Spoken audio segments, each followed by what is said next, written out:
name is Evan Meyer, and you're listening to the Undomesticate Podcast, a show where we explore how to deprogram domestication, restore the health of our body, mind, and spirit, and return to our sovereign roots.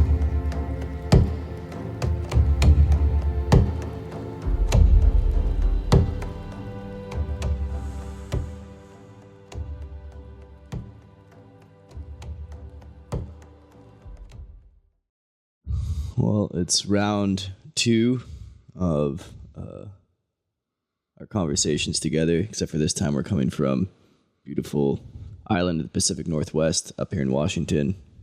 Gorgeous day, sitting on the ocean. You might be able to hear it in the background slightly if you're listening to this or watching this. And I have Nick Warner. We're spending a lot of time together lately. We were just in Austin last week with a bunch of beautiful humans. I recorded a podcast with our good friend Alan, and we're here in Washington for a few days before we head down to Mount Shasta to finish up this year's teacher training program with John Wineland, with a bunch of beautiful souls. And yeah, we wanted to sit down and record this because last time we had some technical difficulties. We got the recording, but the video kind of cut off, so I think we figured that out. And let's start again, just by maybe introducing yourself, who you are, you know, what you've been up to lately, what you do, and how you work with people. Thanks, mate. It's for those of you that cannot see where we are, we're in a treehouse 20 meters above the ocean. Paradise, I would say, mate. Mm-hmm. We sat out here the other day and just cooking some steaks, playing some music. It's just really feeling the proper nourishment of being in nature with brotherhood. It's just like something that I never really gave importance to until the last few years. So I appreciate the invitation and so my journey started probably 7 years ago. Life fell apart. Married, working as an architect, hit rock bottom, and spent 3.5 years full-time traveling, trying to heal, trying to get to the bottom of everything that I'd kind of carried with me for most of my life. And in the process of that, discovering that I had no purpose. And towards the end of that journey, realizing that my purpose was to actually to create space for men to realize the truth of their heart and to actually find the courage to follow it. And that has been an experiment, I would say, that I've been on for the last 7 years, and it has afforded me a life that I would have once only dreamed of. And yeah, I spend my days traveling the world, running retreats, workshops, hanging out in beautiful locations with amazing men and humans, and have a very, very beautiful life because of it. Mm-hmm.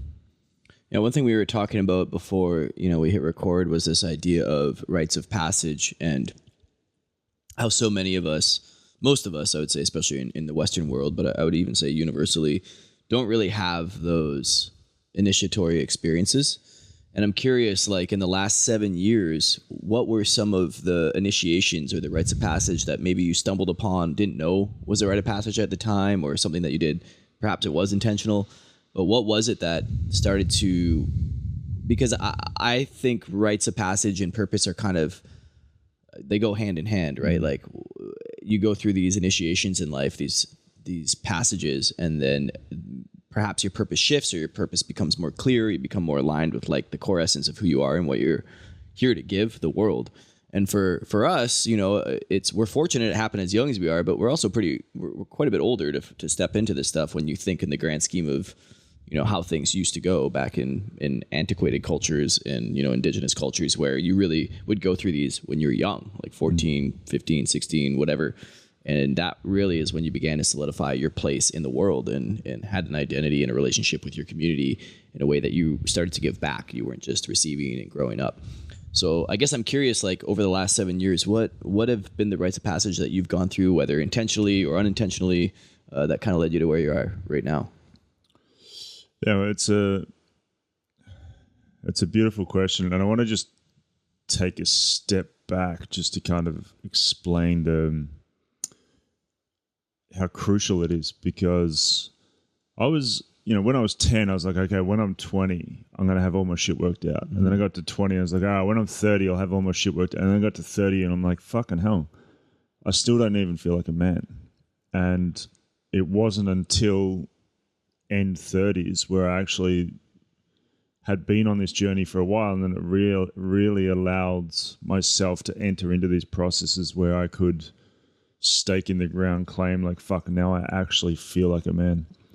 And the problem that we have in the West is that there are very, very few cultures where rites of passage or initiation happens for boys into manhood. So what happens is that you have a bunch of boys running around looking for this chance to prove themselves now a man, and they look to other guys in the same position. So, maybe if I fuck a bunch of women, or if I get wasted, or if I drive fast cars, or if I get into fights, and all of these really shallow, immature boyhood ways of thinking that this is going to make them more of a man. This is the society we live in. We have a bunch of men running around psychologically still stuck in the immature boy they never grew out of. Traditionally, in most other cultures, there would be a period where a group of men, typically the uncle and the mentors and the friends of the father, would come and then take the boy away from the mother and then put him through an experience where he was removed from society. He goes through an ordeal, and then he is integrated back into society as a different human. Kind of metaphorically speaking, the boy is killed so the man can rise up. And this was the issue that I'd found in my own life, was that I didn't have that. And I was running around chasing my own tail, kind of trying to figure out what would make me a man, rather than have somebody guide me through that or lead me through that. So the first things I did were not, this is what I want to do and this is going to be the initiation, but I just stumbled across different forms of plant medicine that were traditionally used or typically used as an initiation for boys in that culture. And the main one that is an initiation is with it's with a plant from Gabon called Iboga, and it's a 5-day initiation process where you eat the root of this plant and you have this experience that is incredibly uncomfortable and an incredibly difficult experience. And it is called an initiation because they give it to boys when they're 12, and there is this kind of idea that the boy is removed from society and he's put through this ordeal, and then he comes back and everybody now treats him differently. The next thing I did, which I really kind of was like, okay, this is something that I would consider a rite of passage for myself, was a vision quest. So went and sat in a mountain for 4 days, 4 nights, no food, no water. And it is a traditional form of rite of passage for Native American cultures. And the idea is that you again are removed from society and you are separated, and you have this ordeal, and whatever comes up for you over the course of those 4 days is kind of, it allows you to define the trajectory of where you want to go in life. And David Tate speaks of the idea, if you don't know what your purpose is, you go and sit somewhere for as long as it takes until you can feel the urgency or the desire of, as soon as I get out, this is what I'm going to do. And for me, that was really true. For 3 of the 4 days, I had this idea of like, this is the fucking thing. I have to get off the mountain and do this thing. What was it? What was the thing? Well, it was create a video course. On what? it was to create. So I'd had this idea since 2019. I'm going to create this video course on mastering your sexuality. So you're already on the sexual kind of healing path or the tantric path at that point? Exactly. So 2016, I started that. 2019, I started to have people say, "Oh, can you teach me this stuff?" And I was like, "Oh, I'll create a course." But as I developed and as I learned more and as I continually did my own kind of learning, this thing just became so big that it was like looking at a mountain and going, "Fuck it, I'll shelve it."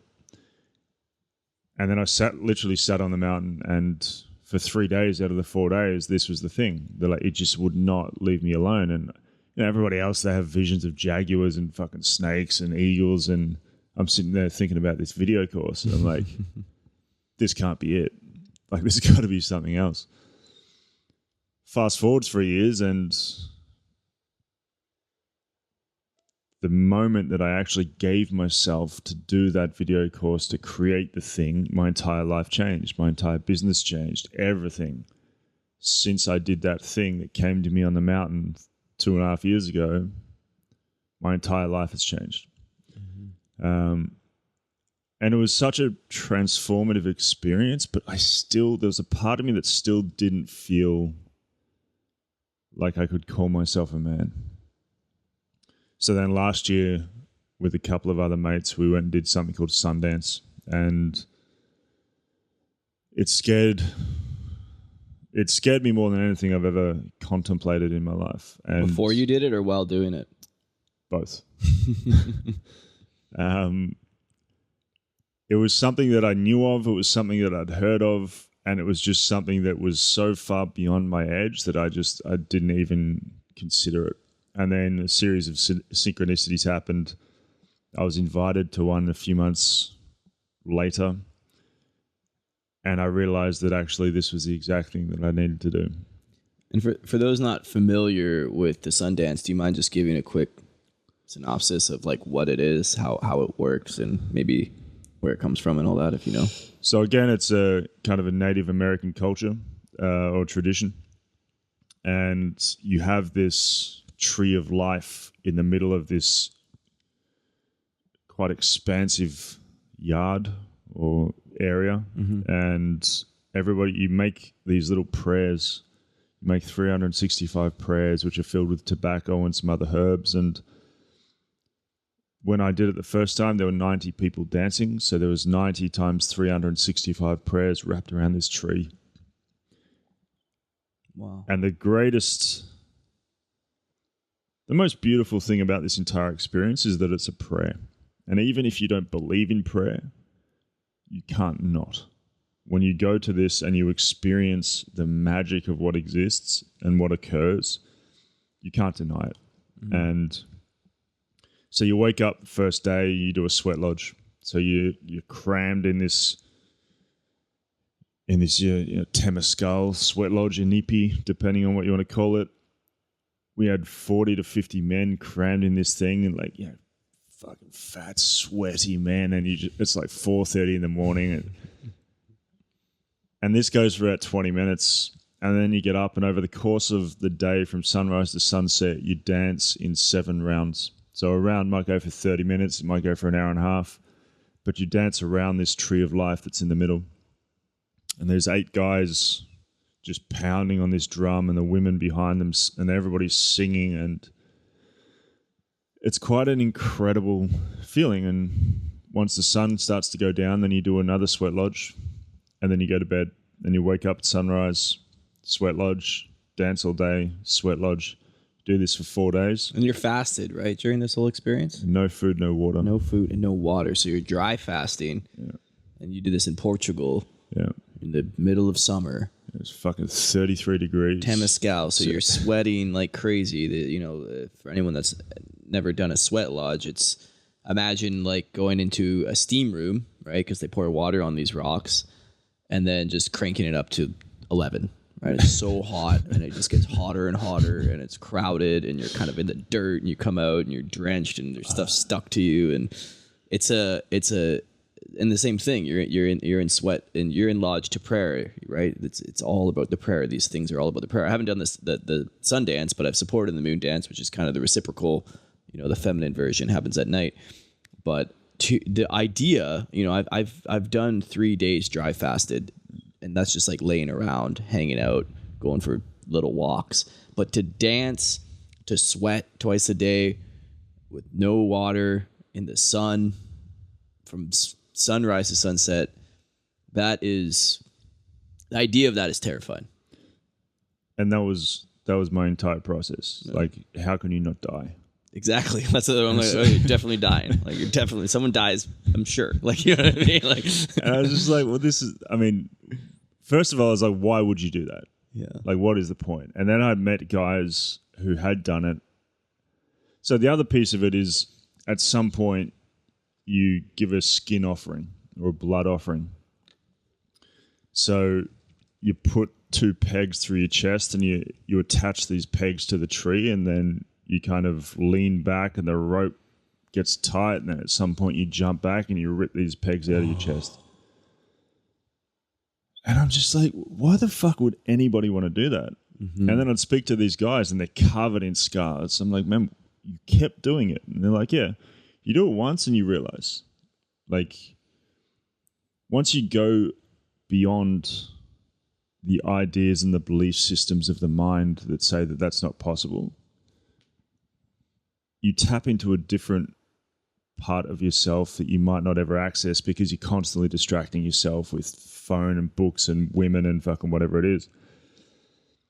So by day 2, guys were fucked. Guys were like, they could barely stand up. And the idea, it was 33 degrees, which I don't know what that is, 90 or fucking... It's in the 90s, yeah, Fahrenheit, yeah. And you're in the sun and you're just sweating, and then you're dancing, and the sun is beaming down, and and there's guys ripping pieces of the skin out, and there's a part of you just like, what the fuck am I doing? Mm-hmm. But the moment for me came, it was day 4. Guys were literally dropping to the ground, like exhausted, dehydrated, fucking sunstroke. And there was a story in my mind that was saying, you're tired, you're thirsty, you need to stop, you need rest, you need all of these things. Poor me, what am I doing? And I was really sluggish at this point, and I was thinking, hang on a second, this music, you hear this music basically 24 hours a day, and it is literally drummed into your DNA, and it gives you so much fucking strength and so much power. The sun gives us power. The sun gives us strength. So I'm standing there trying to dance, and like all the story in my mind. It's like, hang on a second, what if I just stopped listening to that story? Because the music is giving me strength, and the sun is giving me strength. And what if I just stopped listening to the fucking poor woe is me version, and I actually just embraced being here? And suddenly I went from like a 1 out of 10 with energy to like a fucking 12. And I was just like, it was a complete mindset shift. And that was the thing for me that changed everything. And the moment this thing finished, I just stood there and fucking wept, because I realized that there was nothing in my life that scared me more than anything except for that, or until that. And I did it. And I crushed it. And it was just like, there is nothing I cannot do. And that was the moment in my life where I realized that fucking now I'm a man. Yeah. And it was just this overwhelming sense of accomplishment, and it was a spiritual awakening in a sense of like, I needed to get out of my body to be able to really accomplish this and to really get through it and do it. Yeah, and it's not over, right? That's a 4-year commitment. Once you do one, you're in for 4 years. That's the commitment. So I go back in like 3 weeks and do it again. Like, how are you feeling about it this year? I was super excited, and then a few weeks ago I ran into a mate that I did it with, and we started talking about it, and then it started to sink in of like, fuck, really? We're doing it again. It's funny how things like that are, it's brutal during it. And then after you kind of reflect on experiences like that with a lot of gratitude and nostalgia and joy. And then, but to do it again, it's like this morning we sat with Combo, right? And I hadn't sat with that medicine in years. And I remember like, oh no, it was great. Like it was been like 5 or 6 years. And I was like, no, it's good. It's cleansing. I felt amazing after. And then as soon as you put it on, within like 15 seconds, I was like, what the fuck did I just do?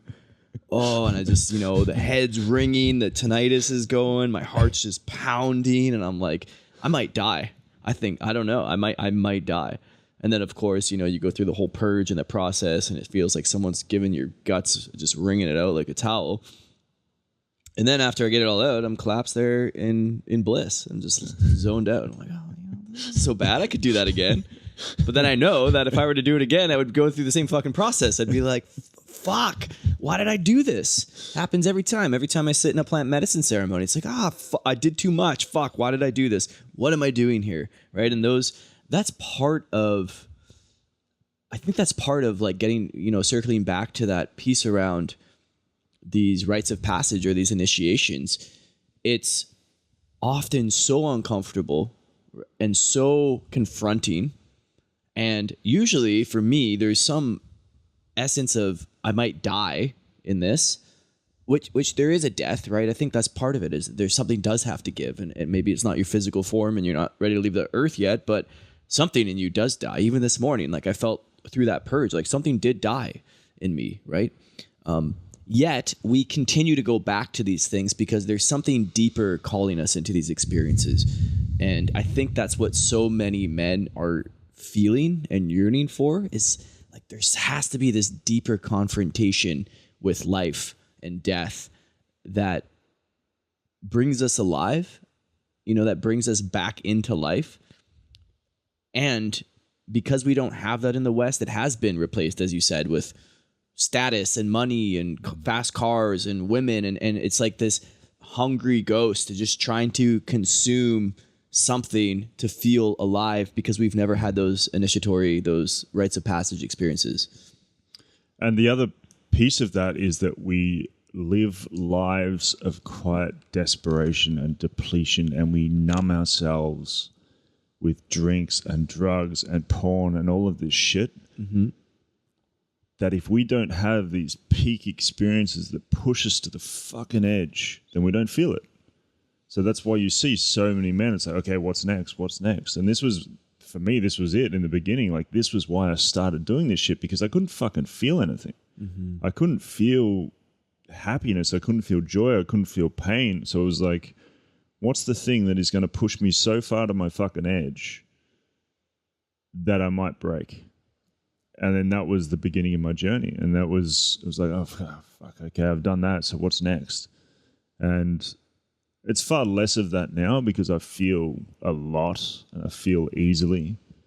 But this is just one of those things. I had this moment during the Sundance. Was like, if I want to lead men like I do, I need to do things that I fucking wouldn't normally.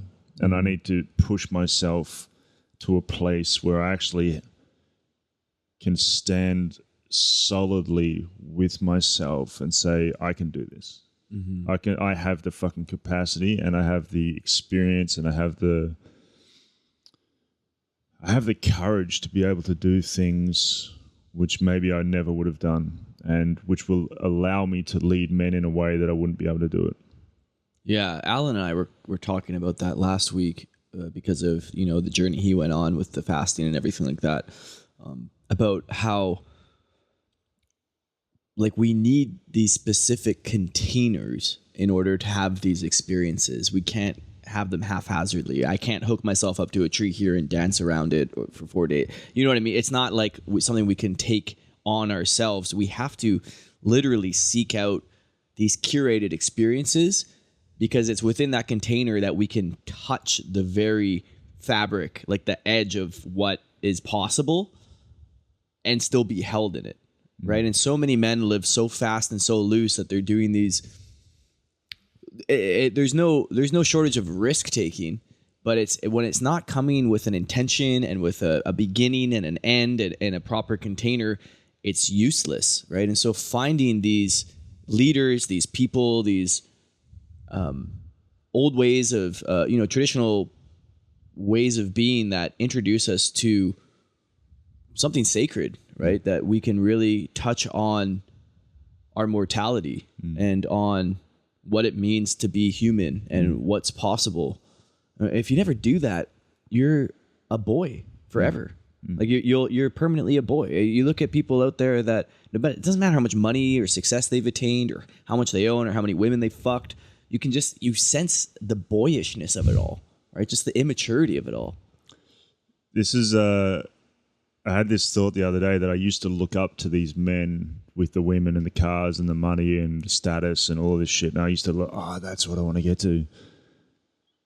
And now they're all my clients because they're all fucking depressed and anxious and their life's a mess. And maybe they have all of these things, but they're super fucking unhappy and they're ungrounded. And you can just feel when you speak to them, it's like, whoa, man, you occur as unsafe to be around because you are so loose and so leaky and so ungrounded. So it's, and this is the issue in society is that we have role models like fucking Andrew Tate because there's no boys and young men don't have anybody else to look up to, so that suddenly they see somebody who speaks to their pain, who says, yes, I see where you're coming from, I see the fucking problems that you guys have. Even to a lesser extent, Jordan Peterson, one of the reasons he's so popular with young men is because he acknowledges, He gets them. he fucking gets them. And we live in a society where masculinity generally gets shat on because people feel unsafe. It's not just fucking women. Like, men feel unsafe to be around men. The patriarchy isn't all men. It's a fucking group of elite men that have created this kind of society that we're living in. But for many men, it feels like men get blamed. So suddenly they have nobody to turn to. And then you get somebody like Andrew Tate who's like, this is how it is. I see where you're at. This is what feels good, looks good, whatever. And people are like, oh, I want that. Yeah. Yeah. The interesting thing about him is like, he is addressing people in a way that does speak to them, but then the solution he provides is not that terrible. It's not deep, right? Yeah. It's actually just perpetuates the problem because all those people, you go through whatever his programs and everything, and say you do find success following in his footsteps, you get to the top and you realize like, oh, this isn't it either, right? It's just, like I said, it's that Hunger Ghost. You're just trying to fill a void, but the question to answer is, why is the void there in the first place, right? Because it's not society's fault. Like, like we're not victims of society blaming us. And any of these dudes that talk about men's rights and, like upholding the patriarchy or whatever, it's just as boyish, right? It's just a reactionary. They're reacting to the reactivity, and it's just an endless loop of bullshit with no depth involved. And yeah, of course people are going to gravitate towards guys like Andrew Tate because he speaks truths. But then he speaks a bunch of bullshit, and then like I said, the solution he provides is just perpetuating the problem. And Jordan Peterson, I think, speaks from a more grounded and kind of reasonable place, but still making enemies, right? This and that, either or context, like, pointing the finger back at people, none of which is a solution. Because in my opinion, a man that has, and I'm still going through this process and still learning and still unwinding the parts of me that are a little fucking boy, you know what I mean? And having to seek out other cultures and other people and other leaders in order to go through these initiatory experiences, in order to go through rites of passage. But knowing that there is a place that I've felt in other men and that I've gotten to myself where, like, there is no chip on my shoulder. There's no one to blame for the way the world is. There's no self-deprecation around being a man, nor do I blame the patriarchy, nor do I blame feminists, you know what I mean? It's when we start to take 100% responsibility for just our life and what we can control and accept that things are the way they are. But that only happens when you take things to the edge and you realize, like, oh, like, I can go from a 2 to a 12 in my energy right now, even though I'm fucking starving, even though I have heat stroke, even though I'm like, I don't want to be here, that you have you have the conviction and you have the power. And like you said, you have the courage and the autonomy to choose, right? And to decide to be the main character of your life and not at the effect of the world and what everyone else is thinking, and then grasping on to dudes like Tate, because he just becomes daddy to a bunch of boys. That's what it is. You know what I mean? It's like same with Jordan Peterson. It's like the stern father that tells you to clean your room. That's great. And I love some of those things that he's sharing. But ultimately, like, you're just projecting your fucking father wound on all these people because you never became a man. You're still looking for dad everywhere in the world. Exactly. Oh. Yeah, there's one of the most horrifying yet liberating insights I ever had was the fact that I'm 100% responsible for my entire life. Because what that means is nobody's going to come save you. And so many people are just waiting for the dad or for the mum or for the partner or for fucking whoever it is to come and save them from the pittance of their life. The life that you have created, the life that you have is a life that you created through decision-making or lack of decision-making or shitty choices or lack of responsibility. You are 100% responsible for it. And once you take that ownership, once you've really fucking allowed that to land, you empower yourself. Because if you created a life that you hate, then you can create a life that you love. And this is the exact fucking journey I've been on. Like, I was suicidal. I was lying in bed having nightmares, waking up sweating and fucking crying. And I was like, I can kill myself because that's the easy option. Or I can actually figure out how to shift where I'm at. And that was the moment where I started to take responsibility. And then I live a fucking dream life. And it's because of the fact that I faced that idea that I was the one that created the life that I didn't like. I was the one, yes, my marriage sucked, but it was my fault. Mm-hmm. Once I took responsibility for all of it, even for the fact my wife having an affair, I played the victim for fucking years. And it's easy. At some point, it's like, yeah, hang on a second, but what if I created that? What if I chose that? And I'm a firm believer that everything that happens, we choose on a soul level. Like, we choose this thing to happen. We choose this trauma. We choose this accident. We choose this thing because within that pain is the medicine.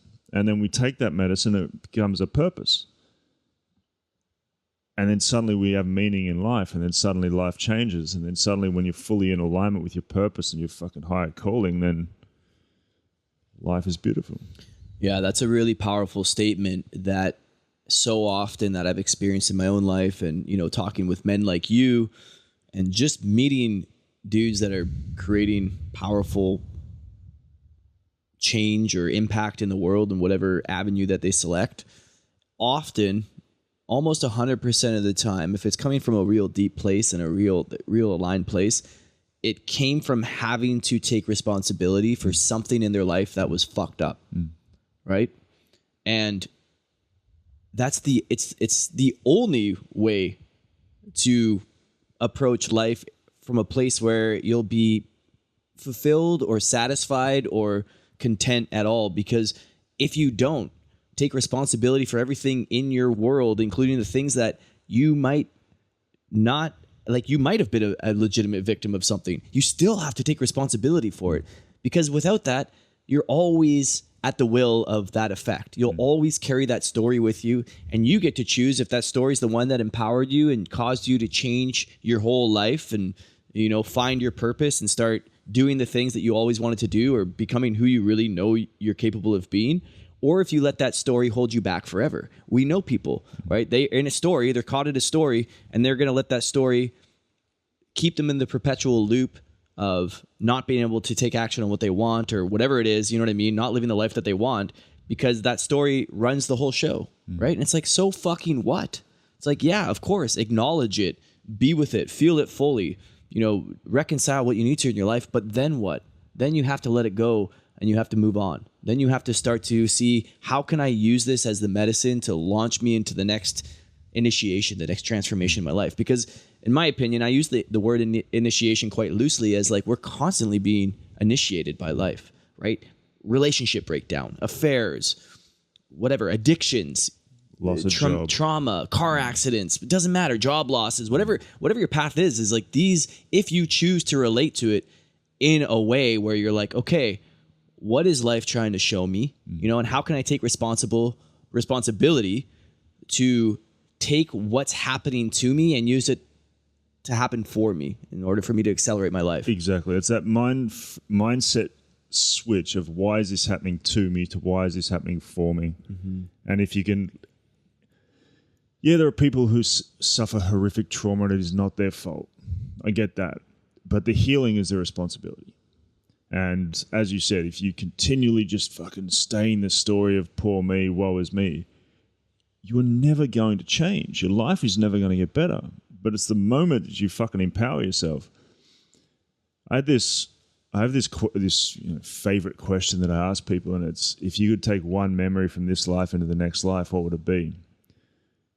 And often you get these incredibly beautiful responses. And this one moment, I asked this woman that question, and she said, the moment I was raped. And I was like, Jesus. And she said, that was the moment my entire life changed, because I went from living a certain way to realizing that actually I'm in control of what happens now. And her entire life shifted to living this fucking incredible life, writing books, creating a business, all based on what had happened to her. But instead of continually playing the victim to what happened, she actually used it to create this dream life for herself. And it's just the epitome of going from victim to being the author of your own story. And it was a really fucking profound moment for me, because I was still at that point of like, oh, poor me, my wife had an affair. Yeah, and I imagine like just people hearing that, it's probably pretty hard to wrestle with, like something this person was legitimately victimized, which is totally acceptable. And there is a period of course, we can never step over these things. We have to grieve. We have to feel fully. We have to create, healing and time to dive into these wounds and like really come from an empowered place. We can't just step over them or bypass. But at some point, that story will run the rest of your life the way it is, because it's never going to change. Nothing ever changes by just relating to something the same way. We relate to our life the same way over and over and over again and expect things to change. But at the end of the day, at some point, we just have to draw the line and say, okay, I'm going to relate to this in a way that best serves me so I can. And she's probably serving so many people by changing the context of that story for herself, right? She can probably get and understand and serve so many more people than if she were to stay in the safe place of being victimized. It reminds me of this concept I heard once about your capacity to change the past. And when I heard it, I'm like, fucking, how does that work? Say you have an experience. It's an experience. It's not positive or negative. It's just an experience. And then we use our own judgments and our own history and patterns to kind of pass judgment on that experience. So say something happens to you and you consider it a negative experience at the time. As time goes on, if you reframe that experience to be something different to how you did in the beginning, you can quite literally change the past. Because suddenly you go from, oh my God, poor me, I'm such a victim of this, to, wow, this thing happened to me and it was the greatest thing that ever happened. And suddenly just that mindset shift offers you the opportunity to change history and to change what has happened. Yeah, I know for me, like in my late teens, I got really into drugs. I dropped out of high school, ended up overdosing a couple times, and I left after the second time. I left the hospital. I was there for 4 days under observation. I was rushed into the ER. I was okay, but they kept me there. And when I left the hospital, I had this like crippling anxiety and like I couldn't fucking leave my house like without having a panic attack. My fucking heart was pounding all the time. I was sweating. I was just miserable, right? And I struggled with that for fucking years after. And I was like, this fucking sucks. Like, fuck me. Like, what? Why did this happen? Why did I do this to myself? You know what I mean? But that was what got me on my healing journey. because I was 18 and the doctor's like, oh, here, antidepressants, you can take these. And then where does that end, right? Do I just fucking take these forever? And I knew that, whatever, intuitively. I was like, no, this is not what I want to do. It took me 3 weeks. I was like, I feel like fucking shit. I'm going to figure this out on my own. I got myself here. I fucked my brain up this way. I wasn't like this before, so I'm going to get back. And so it got me on a healing journey. I remember I ordered my first like personal development. It was a set of CDs. It was like, back in the early 2000s. These discs and a book, and it was about healing anxiety, and it talked about meditation, and it had you meditate, and you listen to these tapes and meditate, and it talked about diet, and it talked about all type like stimulants and caffeine and all these things that I hadn't really considered before. And I was young, 18, right? And then I started meditating, and then I started seeing results when I changed my diet, and I was like, oh fuck, this has an impact. Like food has an impact, silencing my mind has an impact. When I go to bed has an impact, and all this stuff. And it slowly started to just be a catalyst for, okay, now I'm going to start doing yoga, and then and like it went on and on and on. And then 5-6 years later, I'm just on this like fucking path of just wanting to grow, because I had gotten a taste of it super young. But I had to go through that. I had to get to this place where I was so fucking miserable in my body that like something had to shift. And now when I reflect on it, I was like, oh, that was the best. I'm so glad that I did all that shit. I'm so glad I dropped out of school. I'm so glad that I took too much ecstasy. I'm so glad that I hung out with a bunch of fucking shitty punks who didn't give a fuck about their health. And some of them have died now. And I'm so glad that I got out of that world too. But I wouldn't have had any of that. Or maybe it would have had to come when I was 35, after I'd built a life and a career and a family and stuff, before I realized my life was a fucking mess. I'm so glad that I realized that when I was young. Right. And so these moments, I'm sure everybody that's listening to this or watching this can reflect on something that was just absolutely devastating at the time. And maybe they're still in it now. Maybe it just happened. Maybe it hasn't happened yet. But always when you get a bit of altitude and when you take a little bit of time away from it, you realize that, oh, fuck, thank God my wife had an affair. Right. Thank God, fucking, like literally thank God. Thank you. Because these are the moments that catalyze our next these are initiations. It's the next evolution, right? And it's unfortunate that oftentimes so many of us have to get to these rock bottom places. And I think that is partially because we're not going through these rites of passage. So we have to go and fuck our life up and fuck our body up and fuck ourselves up and do shit that we sell our soul for money and all these kind of things that we do in order to find some semblance of meaning in it all. Yeah, beautifully said. And there's a piece around.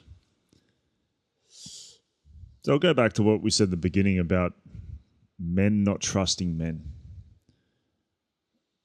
And for a lot of guys probably for most guys that I know, at some point in their life, they start to lose their good male friends and they start to hang out more with women. And they do this often because they don't feel comfortable enough to be open with men or to share vulnerably with men. It's just easier to be around women.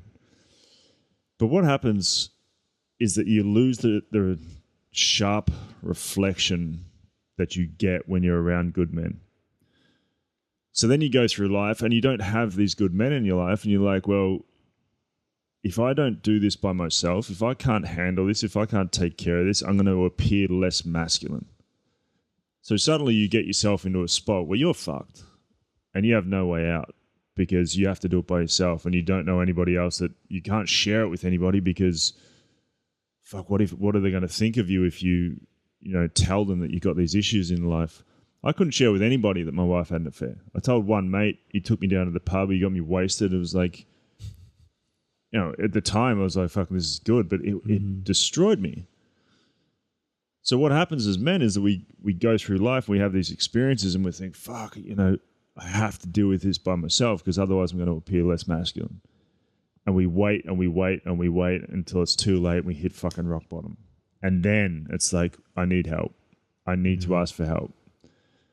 And this is an unfortunate reality for most people, that we don't seek out people that can help us until we've hit rock bottom. And until we've hit that fucking, the addiction, the wife had an affair, the breakup, the loss of the job, the health crisis, whatever. And then it's really fucking hard to get out of that sometimes. It's really destabilizing, and it can be Some people don't. Some people don't get out of it. They get so wrapped up in addiction, or they get in such a bad place. You look at the prevalence of suicide among men and depression. It made me think of, even just contextually, I can't remember who I heard this from, but in relationship, like, women will all have one foot out the door and men won't even be aware that there's anything wrong. Yeah. And it's like, well, where are you? Yeah. Like it's such a great example of just the level of detachment that men have from feeling, from emotions, and from honestly reality. They're like, well, what's wrong? I'm making money. Like, we got, the kids are doing good at school, and we've got food on the table. And they're just completely cut off from any deeper layer of life. And oftentimes what I've seen happen is when that woman leaves, those men realize that they have nothing. Yeah. Right? They're like, oh, this is, I got nothing. I didn't even know that I had nothing. I didn't even know how empty I felt because I was going through the motions, because I was just being a good man. Yeah. Right. And this can lead us onto something that I consider to be probably the most profoundly important thing in a man's life is the necessity for purpose. Because so many men, they get in a relationship and suddenly the woman becomes the most important thing in his life, or making enough money to make sure that he can take care of the woman and the family and the house and the car and the fucking everything else. And we unfortunately live in a society where it is, you got to make money. And you leave school and it's like, well, what are you going to do? So, I don't know. Well, go to university or get a job or fucking do something because you got to make money. And it's like, oh, okay.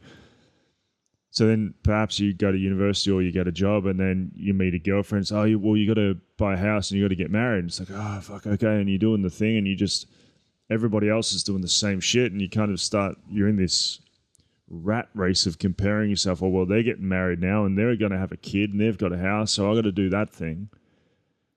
And then 10, 15 years later, you're stuck in this cage of like, I never stopped to think about, is this what I really want? Mm-hmm. And, midlife crisis happens. And for me, my midlife crisis happened when I was 33, where I realized that actually I was deeply unhappy and my life sucked. But for a lot of guys, they have the kids, so they can't stop to think about it because they've got to take care of the mortgage and the kids and the family, and they're going through the motions until they get to the point where the wife is like, well, I'm done. I'm leaving. And you're like, whoa, but I fucking... There is such a critical piece of a man's life is to find his purpose. And if you don't know what it is, then that becomes your fucking purpose. Like, to find out what is the thing that brings you meaning and brings you joy.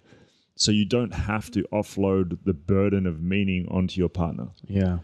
And she can be the most important woman in your life or the most important human in your life, but she can't be the most important thing, because if you give her that fucking duty, which I did to my wife, and then suddenly she takes it away, fucked. Not only that, but there's an energetic happening there that, as much as she wants to be valued as the most important person, more often than not, women actually don't want to be valued as the most important thing. It's a lot of pressure to put on them, right? They actually, and I did the same thing. I did the same thing in so many relationships, and I'm lucky that I came across this work, 5 or 6 years ago. But I still see the tendencies in me, the nice guy tendencies to, give up what I'm doing, give up my meaning, give up my purpose in order to appease my partner, who oftentimes will look like that's the right thing to do in the moment, but there's a deeper energetic exchange happening where it's not the right thing to do. Right? It reminds me of that entry in Way the Superior Man where Data talks about, you wouldn't be kissing your woman at the door about to go off to war to save your country, and she's like, do you really have to go? And you're like, no, actually, no, I don't have to go. I'm just gonna stay. Let's go to bed. Like, there's some level of like, of course in the moment she'd be excited to have you around, and there'd be a deeper part of her that would just feel totally dropped. Yeah. Right? Just a deeper part of her that's like, but am I your everything? Because it's actually, yeah, well, I don't know. What do you have to say on that? I've kind of lost my words there. I think there's a part of it is that she will lose trust in you if you drop what is most important for you in your life for her sake. And it reminds me of this. Have you ever read the book Shantaram? I have, yeah. For me, it's probably the greatest fiction, non-fiction book that I've ever read. And I didn't read it for so long because it's a fucking monster. It's like 960 pages or something. But I eventually read it, and I think I read the whole thing in 5 days. I couldn't put it down. Fantastic. And there's this one piece in it where the main character, he gets to India, and then suddenly he falls in love. And he thought the concept of love at first sight was bullshit. And he meets this woman, Carla, for the first time. And he's blown away by her beauty and by who she is. And then all he wants to do is fucking be with Carla. And then his mate says, hey, come and live with me and my family in my village, which is like fucking days away by train, for 6 months. And he's like, yeah, perfect, let's go. And I'm reading this and I'm like, whoa. I would have never done that. I would have been like, no, fuck that, I'm going to stay with a woman. Mm-hmm. But his purpose was not to be there for a woman. His purpose, I mean, read the book if you haven't read it. I fucking couldn't recommend it any more highly. Fantastic book, yeah. His purpose was that he needed to go to this place. And because he went to this place, his entire fucking life changed because he went with the fucking calling of his heart. And so many times in my life, I did this practice once where from 0 to 7, from 8 to 14, from 15 to 22, you write down all of the highlights of that time period of your life. And you know, once you start to get into your 20s and 30s, it takes a while because you remember a lot more. But then you go back over it, and you pick out the things that stand out for you. And for me, including from 0 to 7, you know, when I was 5 and 6, I did things with a woman in mind. I would make decisions about which university I was going to go to with a woman in mind. I would give up studying my master's to move to New York with my partner. Everything that I've done my entire life, I did it for a woman. And I gave away my power and I gave away my purpose. And that was one of the main reasons my life turned to shit, because I'd lost that North Star. And it was just like, all right, I'm going to follow you. I want to give you the fucking best life ever. Whatever you want to do. Which is the absolute fucking opposite of what a woman wants. She wants to follow a man that knows exactly where he's going and he's happy about it. And he's fucking in love with his life. And he's like, that's where I'm headed. And you can come or you don't have to come, but that's where I'm headed. Mm-hmm. And that's the thing that fucking lights them up. It's not the, I'll drop everything and follow you, because then you just become a burden. Absolutely, especially when things don't work out in the way that you want them to. You might still be in a relationship, but maybe the man's not getting his needs met because he's never actually planted his flag. Then he resents her and criticizes her, and the sensitivity of women feel that so much. And then she turns off. She closes her heart. She doesn't, she's not devotional. She doesn't give him love. She doesn't give him sex. And then he resents her more. Then you get habituated in this cycle. And oftentimes you'll see guys do this for 5, 10, 15 years. And the relationship collapses and they come up. It's like they're coming up for air for the first time in decades. And they're like, holy fuck, I just spent 15 years of my life living a life I didn't want to live. And it's no fault of hers. It's my fault. And that's where the responsibility comes in. Some men won't. And then they'll get like red pilled, or they'll go their own way, or whatever these guys do, where they're like, my relationship failed. She left me for no reason. And I left me with, I gave everything to her. It's like, yeah, but that's the problem, is you gave everything from a place of neediness. Like, you have to give me something back. Where a true provider, one of the masculine gifts is that capacity for directionality, for vision, and for provision, given that you want nothing in return, right? You're just giving for the sake of giving because you are overflowing with abundance and you know what you want in your life. And that's all. I'm on that fucking journey too, man. It's hard. It's hard to deprogram so much of what we have learned about being nice and being fair, and also just the lack of confidence that so many men have to have directionality and to stand for what they want and to have that strength. And to a layperson, you and I have been in this work for a while, and we've worked with dozens, if not hundreds, of women who you get into a room with them and you really hear what they actually want versus what we think they want. And they'll resonate exactly with what we're saying. But to the layperson, they'll be like, no, that's fucking this and that. And they'll have all sorts of judgments around it. And, you know, I don't need a fucking man, or I'm not going to let women tell me what to do, or I don't let women control me. It's like, you don't let women control you. If I looked at your life right now, like you said, how many decisions have you made in your life that were solely focused on women? We start wars over women. Yeah. You know what I mean? Look at the movie 300, right? It was about a beautiful kidnapped woman. Right, Spartans. Like this is the history of man. Well, all poetry and art is generally made because of women. They are immensely more powerful than us. Right, they have immensely more energetic pull and power to bring us into their world, and that's a beautiful thing. But it's so easy. Just like the other night when we were at the party and we were all sitting together as men. And, you know, that woman started dancing, right? And everyone just slowly gravitated. We're like having this mission focused, this is our purpose and we're going to create this. And then someone's moving, this feminine being's moving, and we just slowly get drawn away. And they're like, wait, no, we got to get back to the mission. But that's life. Like that's life for a man on purpose is, and what I found is the bigger that life gets, and the bigger your life gets, and the more directive you get, the more there is that pull to get distracted into like, ooh, a little bit of this over here and a little bit of that. And I'm not talking about women. I'm talking about just like distraction in general, which is the feminine. It's the beauty of like, oh, but I just want to lay in the sun today. There's things to do, but like, look how beautiful it is out, right? And that constant pull, which is learning how to temper our lives where we can get enough nourishment from that world, from our women, from life itself, from the things that we love to do, in order to drive us further towards our purpose rather than distract us and pull us away from it. Using it as fuel rather than exactly, because it's a gift. Like let's make that very clear that energy is a gift, that her knowing is a gift. Everything that wants to nourish us in life is a gift from that feminine energy, women and beyond. But knowing where we're getting sucked into it from a place of like grasping and neediness versus using it to nourish us and help us realign so we can actually make a bigger impact. I was writing about this last night, actually, about this. Yeah, we've spent, 3 or 4 days out here in nature. Before that, I was in Austin.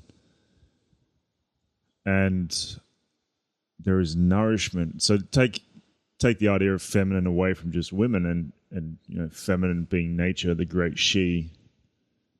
There is a nourishment that we need, which I castrated myself off from most of my life. I'd get it from women. I'd get these little fucking dabs of validation of like, oh, that feels good. Oh, that feels nice. But I wouldn't go spend time in nature, where it's either just me or just a couple of dudes and then suddenly you do that. And it's like, you know, you put a frog in water and then you turn up the heat and it will just fucking stay there until the water's boiling and it dies. That's what it was for me, because I didn't realize how badly I needed nature. And now it's become non-negotiable. Like now it's like, hey man, come hang out in the Pacific Northwest. I'm like, dude, let's do it. You know, I'll cancel fucking other plans just to come out and sit in a treehouse on the water and fucking create and talk about shit and life, and it's something that nourishes us to that you cannot get anywhere else. And it's almost like we seek the fucking scraps from the table of like, totally. Oh, I'm going to get validation from this woman, and it's like, okay, cool, that might feel good for a second, but what if you just went out and hung out in nature with a couple of dudes, like went camping and just fucking, or even by yourself, go out and just read a book, just lie under the trees and fucking just be by yourself. That is going to feel 1,000 times better than some chick fucking liking a photo or giving you some kind of validation somewhere else. And that's one of the most... I guess it's something that I only started to really understand when we'd go out into the desert with John and all of these other men, and when we'd go into nature with all these other men, and it took me a while to kind of break through the density of my incapacity to feel. And once that density started to dissolve and break up, and then suddenly the first time I've been to Peru, fucking 6 or 7 times, and there was one moment that I went straight after a time we were in the desert. I guess there was like 45 of us in the desert this year, and John was talking about become as wide as the desert. I'm like, become as wide as the desert? What the fuck does that even mean? And we're sitting there, and he's dropping us into this meditation, and suddenly my awareness goes from here to like, it's like, holy shit, man. Like, this is incredible. And then I went back to the Sacred Valley to run a retreat. And I got the taxi driver to stop on that road that goes down where you start to see the Apus, the mountains, for the first time. And I stood there and it's like, become as wide as the mountains. And I breathed her in. And I fucking started weeping. It was like, I've never felt this before. I've been here so many times. I've never actually experienced being nourished by the great she like I have now. Yeah. And, something about that, when we have the capacity to get filled by the great she and nature and beauty and art, that we take the burden off of our partners or off of women to fill that. And then we can love them from such a deeper place because we can appreciate them like art. We can appreciate them. We can weep like we wept at the mountains. And it's funny that you mentioned the Sacred Valley, because years ago I learned this practice to kind of feel into the part of me that's always free, when I'm feeling burdened, like, okay. And we had to bring an image that came to mind. And the image that came to mind of like my freedom place was the Sacred Valley. Like I was up on the mountain, I was just looking over the valley. Right. So same thing, like when we can get nourished by the mundane, as many people see it, like, oh, it's just another tree. It's just the forest. It's just the ocean. Then our capacity to be nourished by our woman, who's full of energy and full of life and full of all of this, is so much bigger, so much grander. And that comes into our sex, and that comes into our relationship where we're not coming from, we're already full. Like we don't need our cup filled up, right? And so many men, they seek that validation because they're trying to get filled up by the feminine as woman, rather than understanding that the feminine is everything that isn't us, essentially. Everything that's not the stillness, everything that's moving, that has life force energy is the feminine and has the capacity to nourish us in the same way that a woman does. We just have such big blinders on. We have such tunnel vision that we can't see it any other way. We think the only way that I can get satisfied is by getting attention, love, adoration, touch, validation, whatever it is from woman. And that's just, it's the same thing. And then we give up our purpose and we give up our lives to seek that endlessly, when the truth is, when we come nourished first by stepping into our purpose, by taking time to sit under that tree and read a book, to lay in the grass, to feel the sun, and use that energy towards our purpose, we're already so full that we don't need validation from women. But ironically, we become so magnetic because it's so rare to see a man that's so full of life, right? And directional and focused and on purpose, that we just magnetize that energy anyway. Right? And so many guys got this backwards. And like I said, for me, like I'm still unlocking this and reminding myself and learning this. And I was talking with Alan last week on this podcast about the days that I spent, I did that 28-day backcountry trip, and my solo days, I spent 6 days alone, just built a fire, built a little shelter, and the level of nourishment, I was literally laying on the ground doing nothing, like laughing, like just bliss the fuck out, because I'm watching the squirrels run by and I'm watching the pines dance in the wind, and I'm just fucking just like, just loving it, man. And there was nobody there. There was nobody to talk to, and there was nothing to do. I didn't know what time it was. I didn't know anything. It didn't matter because I had opened myself to receive her, and she just wanted to wash me with nourishment. And I came home so fucking full for Jen, right? I came home so full, so slow, and just so like, wow, I can just see you for exactly as you are without needing anything because I'm full. Yeah, this is also one of the excuses, I guess is the right word, where men are like, I don't have time, it's not a priority, I've got to take care of the family and I've got work, and it's like people that say they don't have time for meditation. Meditation gives you time. Like, it creates space. And if you come hang out in nature by yourself or with mates, you come back to your partner and to your family so much greater than you would if you didn't do that. They feel you so much more deeply, and you become a better man. And this whole excuse of like, I don't have time, it's like, well, fucking make time.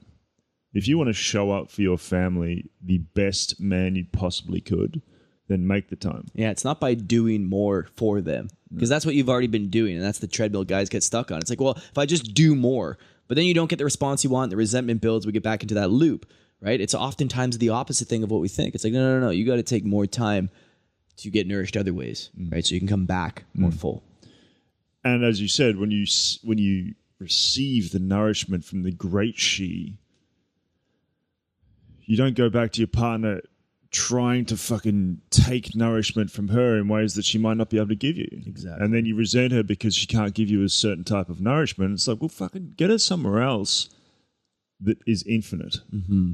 And many men think that getting it somewhere else means a different texture of woman or a different woman, and that's where it fair. Oh, she doesn't have. Yeah, she's not. She is all and everything, but first you have to understand that like you need to develop the energetic capacity to be with all and everything for her to even gift that to you. And a great way to practice that is obviously not with other women, because that's not going to work out for 99% of relationships.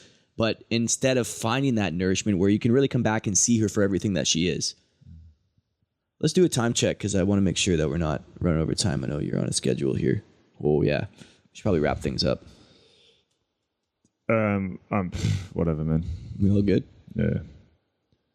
I need a piss, but I can miss this other thing. How was your piss? It was awkward because the railing was kind of not high enough that I could piss under and not low enough that I could piss over.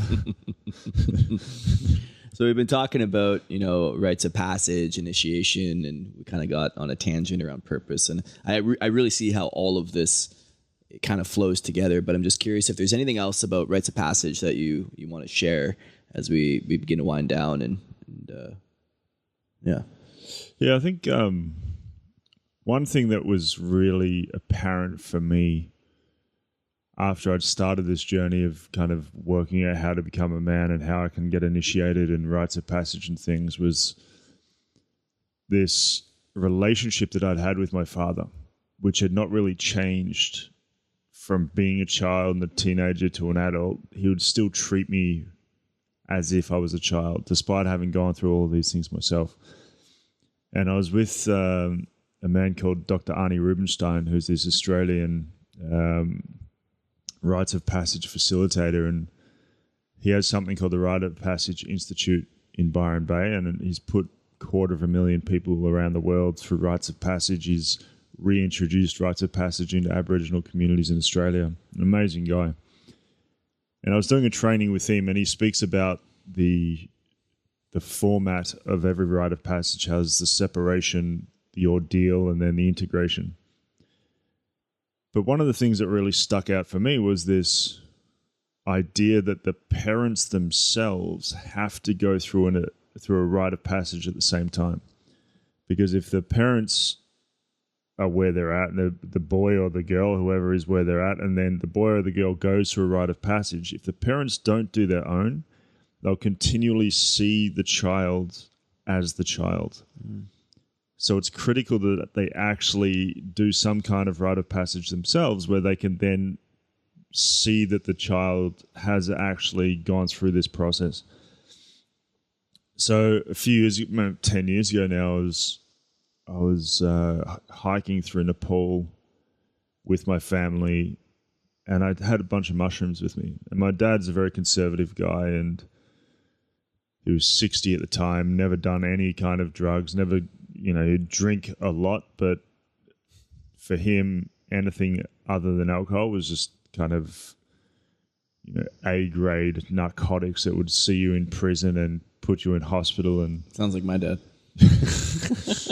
And it's just this, it's a really successful fear campaign, which thank fuck has started to change. And now all the research is coming out saying how magical these things actually are. And so long story short, we ended up having this experience where I fed him a bunch of mushrooms and kind of, his 60-year-old box that he'd been living in his entire life just dissolved into nothingness, and he saw for the first time the capacity of life outside of his belief system.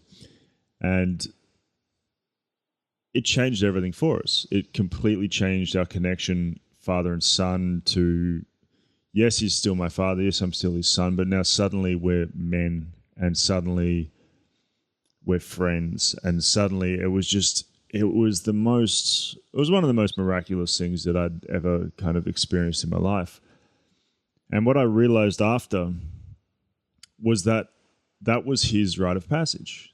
We had been separated from society, so he was where nobody else in the world knew him, so he felt safe enough to do something that perhaps he never would. He went through this ordeal, which was to have his mind blown open in ways that he'd never experienced. And then the integration was us talking about what had happened and us starting to have conversations about our relationship and about his relationship with his father. And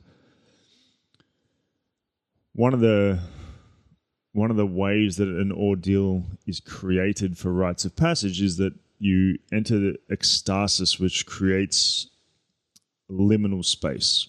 And in that liminal space, certain things, your belief systems change. So ecstasis can be anything from an ice bath to dancing to music to sex to whatever experience that is going to create this liminal space within your mind, which is going to allow very solidified belief systems to dissolve. And that was exactly what happened for him. And suddenly he went from seeing me as his son and as his boy to, holy shit, this guy's actually a man and we have more in common than I thought. And it was just this incredibly profound experience for many, many reasons. And it really, Dr. Arnie Rubinstein was explaining to me the process of how these things work, that was when the penny dropped. And it's like, okay, so that's why that happened. Because now suddenly I had taken my father through a rite of passage, changed his life, changed our life, changed the relationship, and ultimately the dynamic of the entire family. Yeah, it's so beautiful. Yeah, we oftentimes think of the downward effect of initiations and rites of passage in terms of like our children and our children's children. And oftentimes people don't always consider going upstream, right? And kind of healing the relationships, if we're fortunate enough to still have our parents around and have the consciousness and awareness, and they have the openness to it, of beginning to heal the lineage up, because that has such a huge impact on how we father our children. Well, mate, this is the other piece of this is so many of my clients and friends, and it's like, I can't have these conversations with my parents. Like, they're not ready for it. And the power of healing the father wound, especially for men, like it's second to none. It's like, if you can't at least attempt to heal that, you're just going to pass that down to down the lineage. And so many people I know, I can't have that conversation. They're not ready. And it's like, well, let's look at that from a different angle for a second. They were born in a generation. Most parents, the age of our parents, were born in a generation directly affected by war because their parents were in the war. Whether they were in it directly or whether they were related to people that were in it, they were worldwide affected by Second World War. And then you have the Vietnam War, and you have all of these things. They didn't have access to any form of healing. So our parents, born directly from a generation that were directly affected by war, all of the trauma that comes with that. Our parents then have us, who exist at a time where there are 1,001 healing modalities on every fucking street corner, from free to expensive to whatever it is that you want. There is every possibility to heal. We are fortunate enough to have the tools and the know-how and the understanding to have these conversations with our parents. And in most instances, what I've found, what my clients have found, is that the parent actually wants this. They just don't have the tools to know how to do it. They don't have the tools to start these conversations. They don't have the most parents aren't going to be like, hey, I was thinking about doing mushrooms for the first time. What do you think? And then the kids are like, well, no, my parents aren't into that because, they're too conservative. And suddenly you have, father and son, for example, that are just not willing to take that step because neither of them have the courage to actually just put it out there. Yeah. And then it's my belief that it's up to us as the generation who has all of this healing around us to actually just stake in the ground, say, hey, mate, what do you think about this? These are the side effects. These are the possibilities. These are how fucking beautiful it can be. Here's the scientific evidence now. Yeah. What do you think? Yeah. I remember when I first started drinking ayahuasca back in 2015, I was very vocal about it with my family, and like I didn't felt like I had anything to hide. And same kind of thing. My parents had a conservative, more or less, background around drug use and things like that. And I would just share openly about how profoundly it was impacting my life. And same with Vipassana meditation, right? I just started meditating, and then I would come home and I would share about it. But what was even more miraculous was I was different. I was changing. I was softer. I was kinder to my parents. I had more interest in them. I was different around them, and they were really impacted by it. They're like, whoa, so what's going on, right? And they got curious. And so I didn't even need to make the invitation necessarily because just my way of being had shifted so miraculously that they wanted some of that. Everyone in my family, after I came home from Vipassana, I talked to my brother about it. He could feel the change in me, and he went and sat one, loved it. Then he sat another one, loved it, right? And so he started meditating. And then my stepdad he didn't go to Vipassana, but he started looking into it. And then he started doing insight meditation at home, and he got a meditation teacher. And it's so, it's a common kind of phrase stated that, when we heal ourselves, we're healing for everyone. But oftentimes, if we're really taking on our work and we're really sincere, just our beingness enough will open the doors to curiosity within our family, and they'll start looking at us a little differently, and then they'll start asking a few questions, and say, oh, how did you do this? And if we're willing to have those vulnerable and authentic conversations with them, the gift we can provide them through that. And then, like you said, it ends up coming back to us as well, just with a deeper relationship. Is so profound. And what I noticed as I get older, and I'm sure you've experienced this too, is we kind of did this switch where like we're kind of teaching our parents now, right? And God, I hope that everybody gets to have that experience, not because I want to teach my parents, but because it's showing, like you said, it's like we're evolving into places that they never got the opportunity to evolve into.